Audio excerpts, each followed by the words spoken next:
Sa isang kagubatan at magandang araw, magkasama sila Irene at Grid sa tabi ng dalampasigan. Sinasabi ni Irene na parang panaginip ang moment na ito, mahal. Sa isip-isip ni Grid na dapat naging mahirap para sa kanya lahat na nag-iisa. Narinig niya na nakakontrata pa siya ng depression. Gusto niyang dalhin siya sa Riden, pero hindi dapat iwanan ng isang Panginoon ang Winston Territory ang kanyang lugar. Sinasabi ni Irene na masaya din ang kanilang munting jackpot. Gusto niya bang makinig sa kanya? Tinatanong ni Grid kung pwede ba? Sa isip-isip ni Grid na ang kanyang anak, malabo lang ang pag-unawa niya sa pagkakaroon nito nung unang narinig niya na buntis siya. Pero ngayon, totoo na talaga ang pagtibok ng puso niya.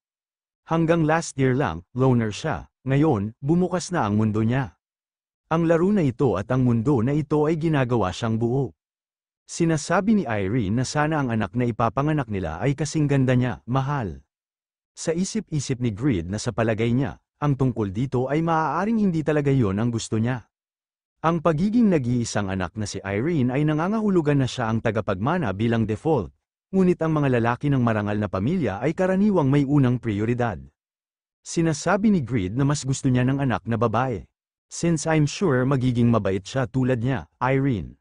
Namula si Irene sa sinabi ni Grid, nag-message si Lowell at sinasabi nito na mangyaring simulan ang paggawa ng kanyang paraan pabalik, Mr. Grid. Ang seremonya ng pagsasanib sa Silver Knights Guild ay nakumpirmang magaganap sa loob ng 10 araw. Sinasabi ni Irene na panahon na para umalis na naman siya, di ba?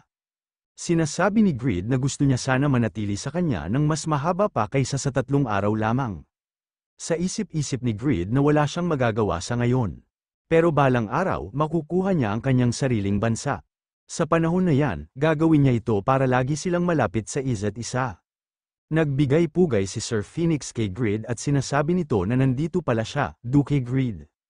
Nagbigay din ng respeto si Grid kahit Panginoon na siya, tinawag niya pa din si Phoenix ng Sir. Ngumiti naman si Sir Phoenix at sinasabi nito na dinala niya sa kanya ang isang mensahe mula kay Marquis Time. Si Miss Irene ay nakatakda manganak sa ika-4 na buwan. Iminumungkahi niyang dalhin siya sa Riden upang alagaan siya sa panahong yun. Magpapadala siya ng kapalit upang mamahala sa Winston para sa kanya. Masayang-masaya si Grid at Isabel sa kanilang narinig. Sinasabi ni Grid na huwag na silang maghintay ng matagal at ginamit niya na ang fly. At sinasabi pa ni Grid na Sir Phoenix, pakisabi kay Marquis Time para sa kanya. Sabihin niya na protektahan niya si Irene kahit kapalit nito ang kanyang buhay. Sa isip-isip ni Sir Phoenix na mahal niya talaga si Lady. Sinasabi ni Grid na hindi talaga siya makapaniwala na dadalhin niya siya sa Riden. Lahat ng frustration na nararamdaman niya ay biglang nawala. Sinasabi ni Irene na mahal, sobrang bilis niya. Tinatanong ni Grid kung natatakot ba siya. Sinasabi ni Irene na hindi, dahil hawak niya siya ng mahigpit. Huminto sila Grid malapit na sa mga kabundukan. Sinasabi ni Grid na laging niyang gusto ipakita sa kanya ang mga tanawin na ito. Masaya siyang nakaya niya na ngayon, may lumabas na notification na nararamdaman ng bata sa loob ng tiyan ni Irene ang taos na pag-ibig ninyong dalawa. Lahat ng stats nito ay permanente na tumaas ng isa. Masayang sinasabi ni Irene na ito ang unang pagkakataon na nakakita siya ng napakaraming bahagi ng mundo ng sabay-sabay. Nakakamangha, parang sasabog na ang puso niya sa dibdib niya. May lumabas na notification na ang bata ay humanga matapos maranasan ang mga kababalaghan ng kalikasan. Ang bata ay lumalaki ng isang pakiramdam ng pag-usisa, permanente na tumaas ng 2 ang intelligence ng bata, sa isip-isip ni Grid na kahit si Jackpot ay tumutugon sa kanilang mga aksyon, sigurado siya na magugrow siya ng sobra kung sila ay dumaan sa isang bilang ng mga smithy at iba pang mga lugar na tulad nito sa daan. Sinasabi ni Grid na kumapit siya. Irene, bigyan nila ng tamang prenatal education ang kanilang anak. Makalipas ang 10 araw sa Riden, Guild Name, Overgeared. Level, 10, Max Master, Grid Members, 28,250 Affiliation, Ethnal Kingdom. Allies, the House of Marquis Time Hostiles, walang itinuturing na aktwal na mga kaaway, ngunit maraming puwersa ang nag-iingat sa Overgeared sa ngayon. Inclination, isang walang kondisyonal na pabor na relasyon sa House of Marquis Time. Territory, Riden, sa isip-isip ni Grid na akala niya aabuti ng hindi bababa sa 1 taon para maabot ang Guild Level 10, ngunit salamat sa mga reward mula sa Golem Invasion, tumagal lang ito ng 7 buwan. Sinasabi ni Grid na hindi nila makukuha ang lahat ng 225 member ng Silver Knights Guild dahil sa member limit, di ba? Napakasamang sistema. Sinasabi ni Lowell na ang miyembro ng Overgeared ay maaaring gumawa ng bagong guild at pagkatapos ito ay designate bilang subordinate guild. Basic function ito, hindi niya ba alam yon? Tinatanong ni Grid kung kaya niya ba yan? Maaari ba siyang gumawa ng isa? Sinasabi ni Lowell na hindi siya sikat para gawin ito. At sa anumang kaso, mayroon na silang fit na tao na akma para sa tungkulin. Ang Guildmaster ng Sedeca Guild, sinasabi ni Jishuka na hindi pwede. Iyon ay nangangahulugan lamang na kailangan niyang gumawa ng higit pang Panginoon na gawain sa ibang lugar. Sinasabi ni Lowell na sakop ito ng bahaging ng kanyang trabaho. Natutunan ng lahat kung paano pamahalaan ang teritoryo sa nakalipas na kalahating taon, kaya maraming tao ang maaari niyang paglaanan ng gawain. Sinasabi ni Jishuka na sige, fine, ano ang gagawin niya para sa guild name? Sinasabi ni Grid na Overgeared 2. Napapasigaw na naman si Lowell sa binigay na pangalang ni Grid. At sinasabi nito na karaniwan ang pinapangalanan ng mga secondary at tertiary guild pagkatapos ng function na dapat nilang i-serve. Ang Overgeared Guild 2 ay para sa kanilang mga dagdag na manggagawa, kaya lumikha ng isang pangalan na nasa isip niya. Sinasabi ni Grid na ang pangalang ay Workforce, napahampas na lang si Lowell sa noo at umiiyak. Sumisigaw at napilitan na lang si Jishuka na gawin na lang ito Overgeared Guild 2. Umiiyak ang bata dahil sa kanya, nag-message si Heroi at sinasabi nito na Panginoon. Lahat ng miyembro ng Silver Knights Guild ay nakarating na sa Riden. Sinasabi ni Grid na dumating na sila sa wakas, sinasabi ni Pixord na ito pala ang Riden. Kahit sa isang sulyap, masasabi niya medyo develop na ito. Sinasabi ng lalaki na ang mga sundalo dito ay may mahusay na kagamitan, at mayroong din sila isang plano ng sustento, nakita niya rin ang 1 toneladang bukirin sa daan. Batid pa ng isang lalaki na isang magsasaka lang ang kumuha ng humigit kumulang 10 sa kanilang mga tauhan at sila ay naguhukay ngayon. Okay lang ba yun? Sa isip-isip ni Lowell na salamat sa mga kontribusyon ni Mr. Grid, nagawa nilang paunlarin ang lungsod hanggang sa punto na kaya nitong makipagsabayan sa iba pang mga lungsod sa kaharian, gulat na gulat si Vantner at hindi makapaniwala na napakarami nila. Sinasabi ni Pixord na siya ang Guildmaster, siya si Pixord na nakarating na sa wakas dito, inaasahan niya na makakasama sila mula ngayon. Sinasabi ni Grid na tinatanggap niya silang lahat sa Riden. Ang isang binata na walang-wala at mahirap ay naging isang binhing at pinanganak bilang isang legend. At ang Sedeca Guild ay ang nagbubuo nito, at sa araw na ito, na sa kalaunan ay kilala bilang simula ng 3 gawa ni Grid ng kanyang talambuhay. Nang lumaki ang usbong hanggang isang batang puno na maaaring mamuno ng malaking guild. Magaling ang trabaho nila sa pagpunta lang dito, dapat ay nahirapan silang labanan ang lahat ng mga halimaw sa disyerto sa daan. Hindi niya maaaring sayangin ang lahat ng kanyang enerhiya sa isang bagay tulad ng isang seremonya ng pagsasanib, simulan nila ang banquet na may style. Sinasabi ng lalaki na Mr. Vantner, lagi niya siyang hinahangaan. Ito ang dahilan kung bakit ibinuhos niya ang lahat ng kanyang mga stats sa strength. Sinasabi ni Vantner na delete niya ito lahat at magsimula muli. Itong mga dampunk sa paligid niya ay hindi tumahimik tungkol sa pagkakaroon niya ng basura na build. Sinasabi ng lalaki na Mr. Faker, na balitaan niyang pinatay niya mag-isa ang Ice Flower Guild.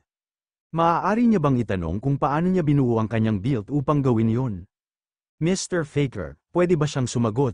Sinasabi ng isang lalaki na narinig niya mahilig siya sa Taekwondo at Korean, Mr. Regis.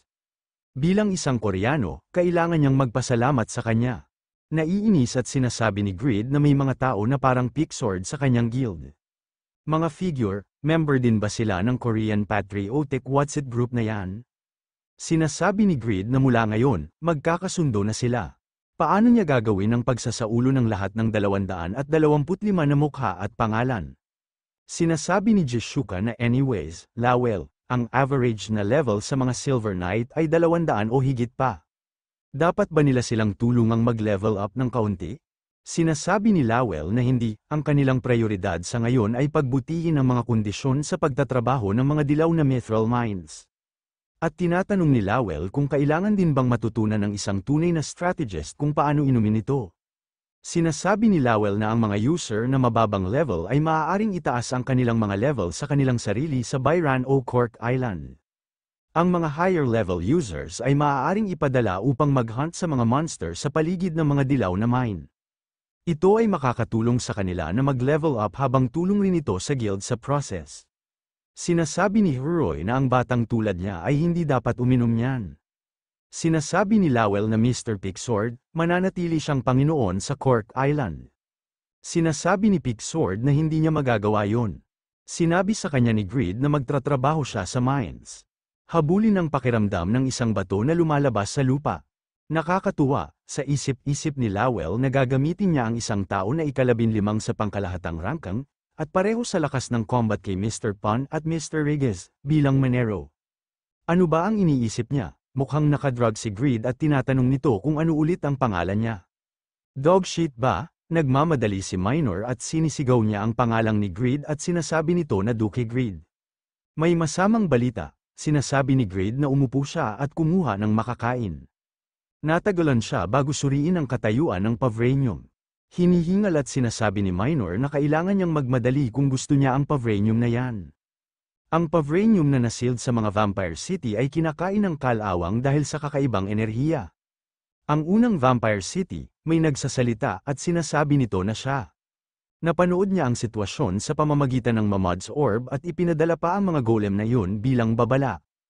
At gayunpaman, ito pala si Bram at sinasabi nito na sa loob ng mahigit 1 taon, sa halip na likhain ng Vessel of the Soul na kailangan para sa kanyang muling pagsilang, kinukuha niya lang ang Pavranium at hindi siya pinapansin. Hinding-hindi niya siya mapapatawad pag ma-successor. May dumating at sinasabi nito na alam niyang nakaramdam siya ng nakakainis na mababang level na mana dito sa isang lugar. Ano ito? Nagtataka at sinasabi ni Bram na madali lang nasira ang barrier niya. Tinatanong ni Bram sa dumating kung sino siya, gulat na gulat ito at sinasabi niya na siya. Paano niya nagawa makatakas sa seal niya? Sa isip-isip ni Bram na ang may pinakamalakas na magic sa mga anak ng vampire progenitor Berry. Sinasabi ng vampire na maaari niyang sirain ang isang shield na tulad nito anumang oras. Ngayon niya lang ginawa dahil sa isang tao na naglalabas ng amoy ng dugo kung saan-saan. Sa anumang kaso, pinutol ang kanyang kaluluwa sa gayong maliliit na piraso. Gaano niya ito kagusto? Ilan ang mga nakakalat na kaluluwa niya? Sinisigaw ni Bram ang pangalang ng vampira, Marie Rose. Sinasabi ni Marie Rose na pagkawala ng kanyang pure-blooded status, pagiging destillero mula sa kanyang sariling clan, at halos hindi kumapit sa buhay sa kanya atrophied na katawan. Para lamang magtago sa ilalim ng lupain ng sarili niyang angkan sa kaawa-awang kalagayan. Bagay talaga sa kanya, Bram, walang paraan na siya, na pinakahumaling sa kanilang mga vampira sa magic, ay nasa ganitong estado ng walang plano. Kinukuha niya na ang susi para siya ay mabuhay, kukunin niya ito. Sinasabi ni Bram na paano kung nagawa niya, wala siyang magagawa para pigilan siya. Kaya't hanggat kahit isang piraso ng kanyang kaluluwa ay nabubuhay, siya ay ganap na maipapanganak na muli. At kapag ginawa niya yon, sisiguraduhin niya lubos siyang mamamatay. Sinasabi ni Marie Rose na ang iyong ipis na tulad ng pagpupursige niya ay katulad ng dati, nakikita niya. Nagtataka si Bram at sinasabi nito na aalis na lang siya nang hindi sinisira ang kaluluwa niya. Sinasabi ni Marie Rose na bakit siya dadaan sa gulo. Para sa anong dahilan, iiwanan niya siya dito dahil may nakita siyang nakakaaliw. Bakit siya matatakot sa isang superior na tulad niya sa isang mortal lang? Naiinis at sa isip-isip ni Bram na mutated siya upang malampasan kahit ang kanyang sariling progenitor. Pagkatapos ng kanyang muling pagkabuhay, sisiguraduhin niyang papatayin niya siya, na naglagay sa kanya sa ganitong estado, anuman ang mangyari. Pagkatapos, nanakawin niya ang kanyang puso at makakamit ang immortality. Isang bagong quest ang nalikha sa mga vampire cities. Ang isang tiyak na insidente ay nagdulot ng isang pag-iral na maaaring mag-rally at maging sentrong figura ng mga vampira, na nabuhay sa ilalim ng isang panahon ng kaguluhan hanggang sa point na ito, upang lumitaw. Ang kanilang powerful mana ay kumalat sa lahat ng sulok ng 15 vampire cities at biniyayaan ang mga residente nito. Ganangpaman, negatibo rin ito na nakakaapekto sa Pavranium. Kung hindi mo mabilis na makukuha ang Pavranium, ang masamang enerhiya ay sasara sa metal at sisirain ito hanggang sa punto na mawala ang kanyang mga katangian. Ginagawang normal na mineral ang Pavranium, pumunta kaagad sa mga vampire city at kunin ang Pavranium. Ito ay isang difficult, may isang piraso ng Pavranium na selyado sa bawat vampire city. Makakuha ng mas maraming Pavranium hanggat maaari sa loob ng 70 araw. Ang Pavranium na hindi nakuha pagkatapos ng 70 araw ay mapupunta sa masamang enerhiya at masisira. May mataas na pagkakataon para malink ang isang hidden quest sa quest na ito habang ito ay ginagawa. Sa isip-isip ni Grid na ang difficult level ay isang question mark. Ibig sabihin, ito ang pinakamahirap na hindi masukat ang difficult. Kailangan niya ng minimum na 10 third advancement class player para i-clear lang ang isang Vampire City, at ang estimate clear na oras ay 10 araw. Kung hindi niya gagawin ang quest na ito, 15 sa 28 Pavranium na piraso ang mawawala. Sinasabi ni Grid na ibabahagi niya sa kanilang lahat ang mga nilalaman ng quest na ito. Pwede niya bang tingnan, sinasabi ni Vantner na Vampire Cities? Tulad ng bumalik sila after ng ilang buwan na walang maipakita dito. Sinasabi ni Lowell na ang pagkawala ng Pavranium ay walang pinagkaiba sa pagkawala ng lakas ni Mr. Grid. Kailangang tulungan siya ng guild, ngunit sa kasalukuyan, kailangan nilang pamahalaan ang 3 teritoryo. Sa karamihan, halos 10 tao lang ang maipapadala nila. Sinasabi ni Jishuka na sa dinami-daming tao, dapat makakuha sila ng kahit 9 na piraso. Malungkot na sinasabi ni Grid na pero hindi niya kayang istorbohin ang mga guildmate niya para sa isang personal quest. Sinasabi ni Vantner na magsisimula na ito bukas, ang tagal na nung huli siyang mag-hunt. Hindi ba ang mga lungsod na ito ang ultimate training grounds? At may pagkakataon din sila na makakuha ng elixirs. Iniisip niya ba na panatilihin ang lahat sa kanyang sarili? Siguro, baka mamatay sila, tulad ng unang dalawa na nakapunta doon. Ngunit hayaan niya silang mag-piggyback sa kanya, sa isip-isip ni Grid na silang lahat. Hindi ba sila pwedeng maging honest, di ba? Nagpapasalamat naman dito si Grid at sinasabi nito na if ever na bumisita sila sa Korea, ililibre niya sila ng samgyeopsal at soju at ipapakilala niya si Ryan Bang. Sinasabi ni Jishuka na pupunta siya this time. Huwag niya siyang pipigilan. Sinasabi ni Zednos na samgyeopsal at soju at makikilala pa si Ryan Bang, yan ang bagay na hinahangad niya sa banquet na ginanap ni King Reinhardt. Dapat ito ang mahalagang dish para gawin niya yan at makikilala pa si Ryan Bang. Sa isip-isip ni Grid na nice, kahit anong mangyari, basta makuha niya ang Pavranium. Pwede siyang gumawa ng Liefeld Spear purely of the mineral. Ito ay magiging isang sandata na madaling malagpasan ang failure. Snap nila ang lahat sa isang pagkakataon sa Ultimate Expedition Team. Hindi alam ng mga vampire bastard na yan kung ano ang mababangga nila.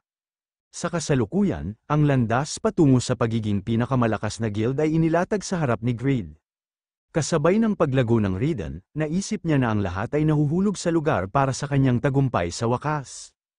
Ang araw ng Vampire City Expedition, sinasabi ni Pon na 30 minutes lang nang nagsimula sila pumasok sa lugar na ito, nagulat at nagtataka si Jishuka kung ano ang nangyayari. Grid, hindi madaling mamatay ang mga naging legends, dahil umabot na ang iyong kalusugan sa mga critical na level, lahat ng pag-atake ay resisted ng 5 segundo, ang immortal ay na-activate na. Pero nagsisimula pa lang ang expedition.